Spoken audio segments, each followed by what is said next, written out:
ሰላም ጤና ይስጥልኝ ውድ ቻናሌ ቤተሰቦች አዲስ መረጃ ይዤላችሁ መጥቻለሁ። አዳዲስ እጅ መስጠትና የመንግስትን የሰላም ጥሪ መቀበል መረጃዎችን ይዤላችሁ ነው የመጣሁት። የሰሜን ምስራቅ እዝ ሁለት ክፍለ ጦሮች በጽንፈኛው ላይ በወሰዱት የተቀናጀ ዘመቻ ድል መቀዳጀታቸውን ተናግረዋል። እንዲሁም በላይ ጋይንት ወረዳ በተሳሳተ መንገድ ታጥቀው በጫካ ሲንቀሳቀሱ የነበሩ እጅግ በርካታ ቁጥር ያላቸው ታጣቂዎች የመንግስትን የሰላም ጥሪ ተቀብለው ገብተዋል። ሌሎች ዝርዝር መረጃዎችም አሉኝ አብረን የምናያቸው ነው የሚሆነው።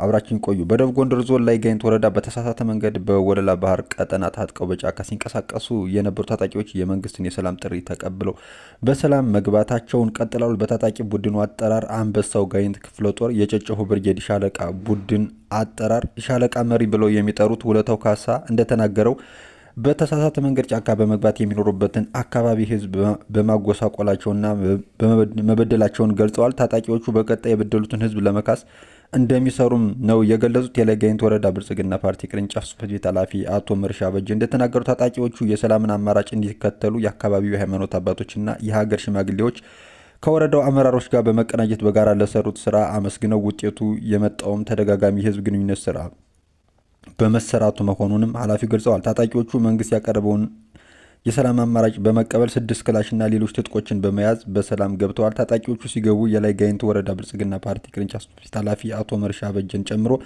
የቀጠናው የሀገር መከላከያ ሰራዊት አዛዥና ሌሎችም ተቀብሏቸዋል።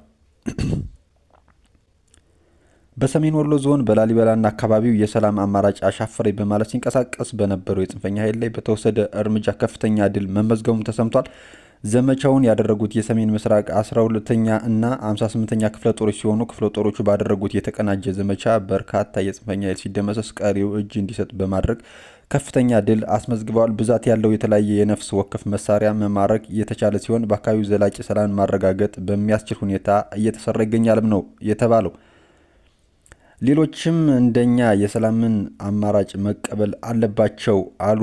የህዝብና የመንግስትን የሰላም ጥሪ ተቀብለው የገቡ ሰልጣኞች የመንግስትን የሰላም ጥሪ የተቀበሉ ታጣቂዎች በጎንደር ከተማ የታድሶ ስልጠና መጀመራቸው ይታወቃል። የታድሶ ስልጠና የጀመሩት ከ2000 በላይ የሚሆኑ የቀድሞ ታጣቂዎች ናቸው። የግልና የቡድን መሳሪያም ገቢ አድርገዋል። የሰላምን አማራጭ የተቀበሉ ሰልጣኞች ከዚህ ቀደም የመረጡት መንገድ የአማራ ክልል ህዝብ የጎዳ የክልሉን የልማት ተጠቃሚነት ያስቀረና የበርካቶችን ህይወት የነጠቀ በመሆኑ መጸጸታቸውን ተናግረዋል። መንግስት ያቀረበውን የሰላም ጥሪ ተቀብለው ህዝብ እና መንግስት ለመካስ ቁርጠኛ መሆናቸውን ገልጸዋል። በጫካ ያሉ ወገኖች መንግስት ያቀረበውን የሰላም ጥሪ እንዲቀበሉ ጥሪያቸውንም አስተላልፈዋል። የጎንደር ከተማ አስተዳደር ብልጽግና ፓርቲ ቅርንጫፍ ጽሕፈት ቤት የፖለቲካና የአቅም ግንባታ ዘርፍ ኃላፊ ናርዶስ ቢራራ የመንግስትን የሰላም አማራጭ በመከተል የልማት ስራዎች ውጤታማ እንዲሆኑ መስራት እንደሚገባም ገልጸዋል። የአማራ ክልል ሰላምና የጸጥታ ቢሮ ምክትል ኃላፊ በሪሁን መንግስቱ በተፈጠረው የሰላም እጦት ምክንያት በአማራ ክልል በርካታ ጉዳቶች መከሰታቸውንም አንስተዋል። ጥያቄን በሰላማዊ መንገድ ማቅረብ ያስፈልጋል ያሉት ምክትል ኃላፊው ሰላም ለማስፈን የሚያስችሉ ስራዎች ሲከናወኑ መቆየታቸውንም አስታውሰዋል።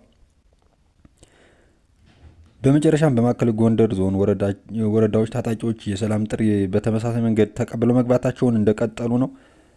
በማዕከላዊ ጎንደር ዞን ጭልጋ ወረዳ ግነት ቀጠና ከህግ ርቀው በጫካ ሲንቀሳቀሱ የነበሩ ታጣቂዎችን በዛሬው ዕለት መንግስት ያቀረበውን የሰላም ጥሪ ተቀብለው ገብተዋል። የሰላም ጥሪውን የተቀብለው የገቡ ታጣቂዎች እንደተናገሩት በተሳሳተ መንገድ ከህግ ርቀው በህዝብና መንግስት ላይ ያላደረሱት በደል መጸጸታቸውን ገልጸው የበደሉትን ህዝብ እና መንግስት ለመካስ መዘጋጀታቸውንም ገልጸዋል። በመጨረሻም መንግስት የምዕራብ ትግራይን የወረሩ ታጣቂዎችን የማስወጣት ኃላፊነቱን ይወጣ ሲል ህወሓት አስታውቋል። በምርጫ ቦርድ የተሰረዘው ህወሓት ሳምንታዊ መልእክት በሚል ባሰራጨው ጽሁፍ የህዝቡን ሞትና ስቃይ በማታለያ አጀንዳዎች ለመሸፈን መሞከር ወንጀል ነው በማለትም ይጀምራል።